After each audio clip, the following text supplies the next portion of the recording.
Hello, my left-handed yarners. Make sure you like and subscribe before you forget. I'm about to have to switch this out. My cat was chewing on it.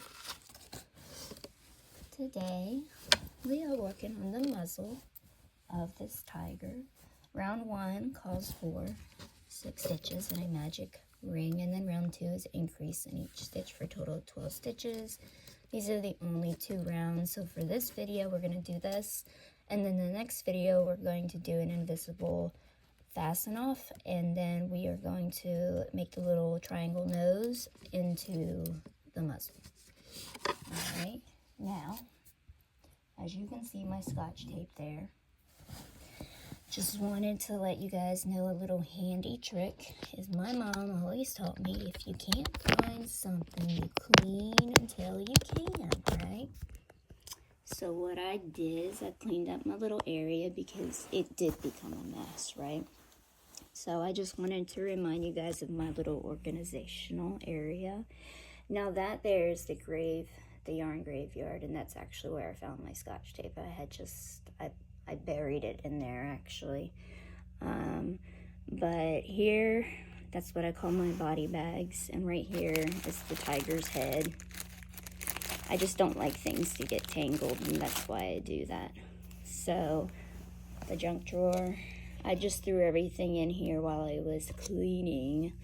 And found some pins and stuff, and I'll put them back, but this is really nice to have in the middle of your house so that you have a place to put your stuff, because if your yarning room is in the back of the house like mine is, sometimes you're just too lazy to go through. My toolbox, which is where it should be.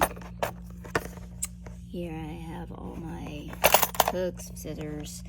I don't know why that's there. All the rest of this stuff. I keep the eyes in here because of my cat. So, anyways, thought I'd tell you about that because I always think about that when I do something. Clean until you can find it, and it has always, it always works, even at work. So,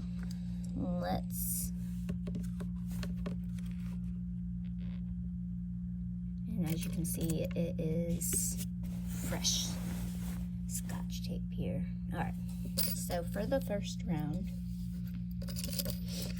or for the magic loop, I'm sorry. Remember our left-handers that the yarn is on your right. And what you're going to do is you're going to pull this like a D, flip it like a page of a book, and then you're going to grab this, and you're going to grab this, and pull. Now, again, I like long tails, and you see why whenever you watch later videos. Now, to insert your hook, I always try to keep the tail in the back, so you're not flipping around. But if you pull the main piece, it should shorten. If you end up having to pull this piece and it shortens, then you did the D backwards. Alright, so I tighten it to where the diameter there is about the same as the hook. I don't make it too tight and obviously not too loose. Okay.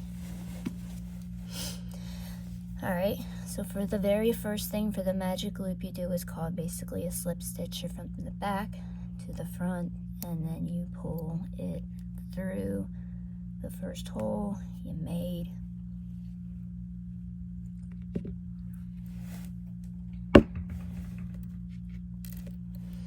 And then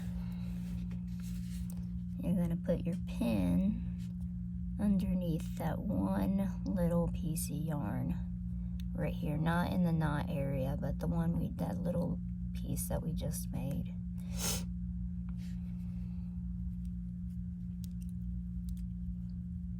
Alright, now we've secured our magic loop, magic ring, whichever you want to call it.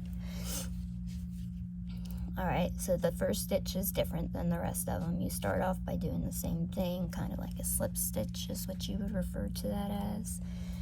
After that, then you insert through where the green stitch marker is. Okay, my mat moved. Okay, and now you would do just your regular crochet stitch, so from the back to the front, and that just unhooked. I push it all the way back to tighten to keep everything uniform as far as size goes. Why is that fraying? Okay, so that there is your first stitch of the round. And with white yarn, it's harder to see, but what you want to do is you want to mark that V with a stitch marker, because you always want to put a stitch marker at the beginning of every round so you know where to stop. So I use stop-like colors, orange, red, pink, so I know where I'm supposed to stop.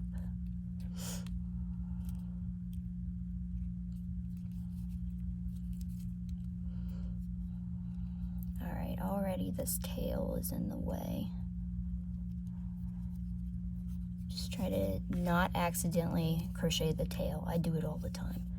Alright, so for the rest of the next 5, all you do is you go through the bottom here.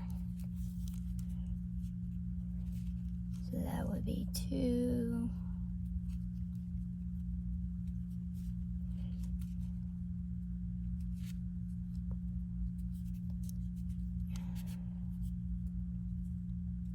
This thing's gonna drive me nuts.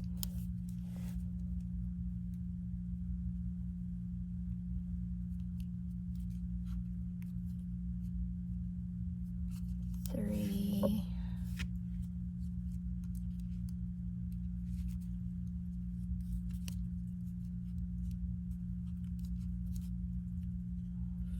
4.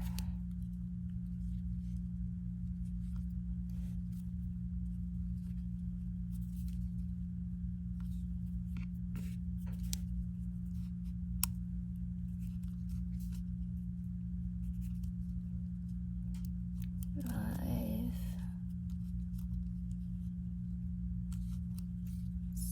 6.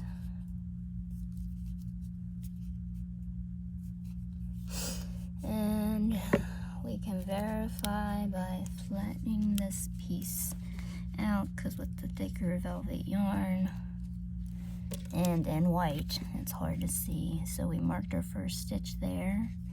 So remember, we're looking for the V's. So 1 stitch, 2, 3, 4, 5, and then 6. It's always the last one here. Alright, now we're going to do 6 increases. Now this just gets thrown aside now. We don't need it. And we're going to start round 2 into the orange stitch marker. So we're going to do a regular old stitch, and we're going to be good, faithful yarners and mark the first stitch. Now I know this is an increased stitch, but this is the first part of the stitch, and this is what you want to use your clip for. Because yes, you're going to do another stitch into the same hole, but this is actually the second stitch. So remember these little leggies here? You're going to put this stitch into the bottom of that little leg for the increased stitch.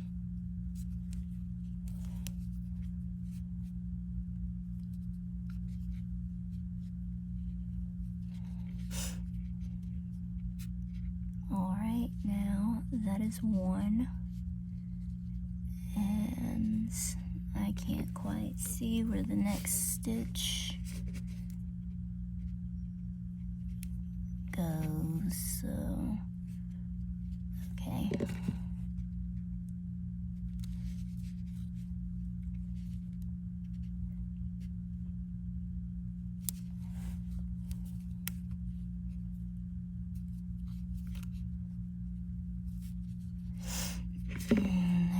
gonna follow the leg right there for your increased stitch.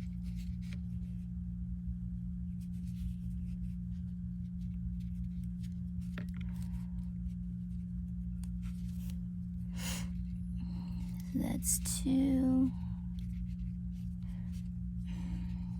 And it might be harder to see on the camera, but when you're looking at it, you'll see the V's much easier.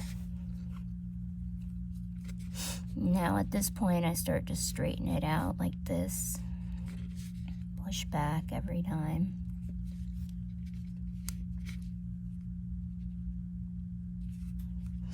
And once I put it through like this, that's when I pull. I only pull there at the bottom.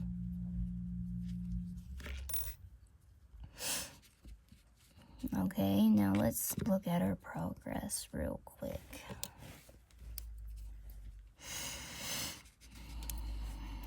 So there's stitch 1, 2, 3, 4, 5,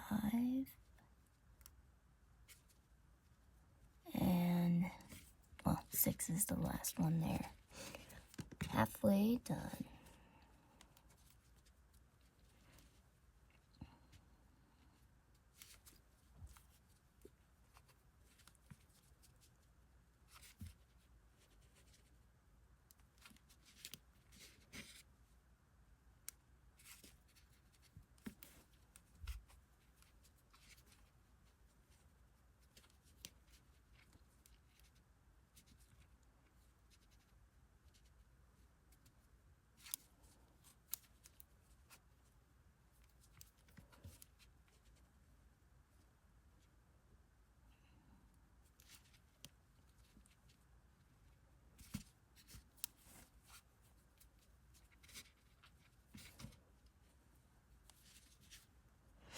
And last stitch.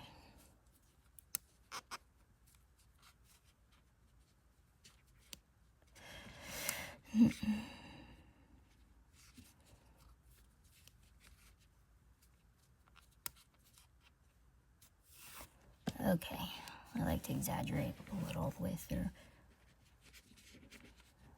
Flatten your piece out.